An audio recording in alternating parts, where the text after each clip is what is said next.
প্রিয় দর্শক, স্পোর্টস ডেইলিতে আপনাদের স্বাগত জানাচ্ছি। আমি রাইসুল ইসলাম। বরাবরের মতো জাতীয় গণমাধ্যমগুলোতে খেলা নিয়ে যে শিরোনাম তাই নিয়ে সাজানো হয়েছে আমাদের আজকের স্পোর্টস ডেইলি। চলুন শুরু করা যাক। আর্জেন্টিনার দলে ফিরেছে আর্জেন্টিনার আরেক প্রাণভ্রমরা আনহেল ডি মারিয়া। ডি মারিয়াকে নিয়ে নতুন দল ঘোষণা করা হয়েছে কোপা আমেরিকার জন্য। কোপা আমেরিকা শুরু হওয়ার পূর্বে দুটো প্রীতি ম্যাচ খেলতে মাঠে নামবে বিশ্ব চ্যাম্পিয়ন আর্জেন্টিনা। ইকুয়েডর ও গুয়াতেমালার বিপক্ষে 29 সদস্যের দল ঘোষণা করা হয়েছে, যেখানে জায়গা করে নিয়েছে আনহেল ডি মারিয়া, মেসি সহ বিশ্বকাপ জয়ী দলের বেশ কিছু খেলোয়াড়। আর কোপা আমেরিকার এই দলে গোলবার সামলানোর দায়িত্বে যথারীতি রয়েছে আর্জেন্টিনার বাজ পাখি এমিলিয়ানো মার্টিনেজ। এদিকে টানা চতুর্থবারের মতো ইংলিশ প্রিমিয়ার লিগের শিরোপা জিতেছে ম্যানচেস্টার সিটি।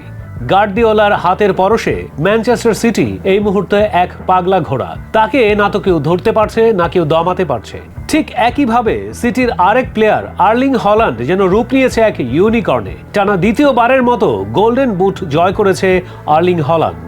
মৌসুমের শেষ ম্যাচে গতকাল মাঠে নেমেছিল গার্দিওলার শিষ্যরা। সেখানে তারা ওয়েস্ট হ্যামকে 3-1 গোলে উড়িয়ে দিয়ে শিরোপা নিশ্চিত করে। একই সাথে আর্লিং হল্যান্ডও তার গোল্ডেন বুট নিশ্চিত করে। এবারের ইংলিশ প্রিমিয়ার লিগে 31 ম্যাচে সর্বোচ্চ 27টি গোল করেছে এই গোল মেশিন আর্লিং হল্যান্ড।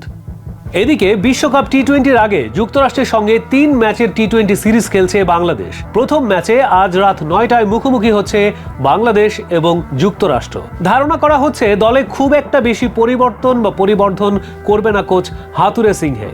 মূল একাদশ নিয়েই মূলত খেলার ইচ্ছে রয়েছে আজকের এই ম্যাচ, এবং এই একাদশ নিয়েই হয়তো বিশ্বকাপের প্রথম দিককার ম্যাচগুলো খেলার পরিকল্পনা রয়েছে। তাই যতদূর খবরে প্রকাশ, মূল একাদশটাকেই খেলাতে চাইছেন কোচ এবং ক্যাপ্টেন। এই ছিল আমাদের আজকের স্পোর্টস ডেইলি। তবে স্পোর্টস ডেইলির pick of the day Liverpool. সম্প্রতি লিভারপুলের লিজেন্ডারি কোচ ইউর্গেন ক্লপ অবসরে গেছেন। তার জায়গা নিতে আসছেন আর্নে স্লট। যদিও স্লটের এই লিভারপুলে যুক্ত হবার জন্য ফিসফাস ছিল বেশ কিছুদিনে। স্লটের অধীনে লিভারপুল কি পারবে আবারও শীর্ষস্থানে যেতে? এই নিয়ে থাকছে আমাদের আজকের পিক অফ দ্য ডে। চলুন জেনে আসি বিস্তারিত। দীর্ঘদিনের পথ প্রদর্শক ক্লপ ছেড়ে গেছেন লিভারপুল।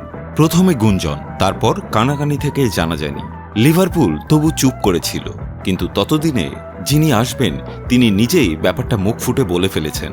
আর যিনি তার জন্য জায়গাটা খালি করে যাচ্ছেন, সেই ইউর্গেন ক্লপও গতকাল লিভারপুল সমর্থকদের শিখিয়ে গেছেন কিভাবে উত্তরসূরির নামে সুরে সুরে স্লোগান দিতে হবে। এপ্রিলে ব্রিটিশ সংবাদ মাধ্যমগুলো জানিয়েছিল ফেইনুডের কোচ আর্নে স্লটকে ক্লপের জায়গায় বসাতে চায় লিভারপুল। ঐকমতে পৌঁছে গেছে লিভারপুল ও ফেইনুড। এরপর 17ই মে স্লট নিজেই মুখ খুললেন। আমি নিশ্চিত করে বলতে পারি যে পরের বছর লিভারপুলে কোচিং করাতে যাচ্ছি। আর গতকাল লিভারপুল কোচ হিসেবে নিজের শেষ ম্যাচ শেষে ক্লপ নিজেই ভক্তদের শিখিয়েছেন স্লটকে কিভাবে অভিবাদন জানাতে হবে। আর্নে স্লট লা লা লা। এরপর আর কিছু বাকি থাকে? স্লট এরপর ব্যাখ্যা করেন কঠিন এই কাজটি কেন তিনি করছেন।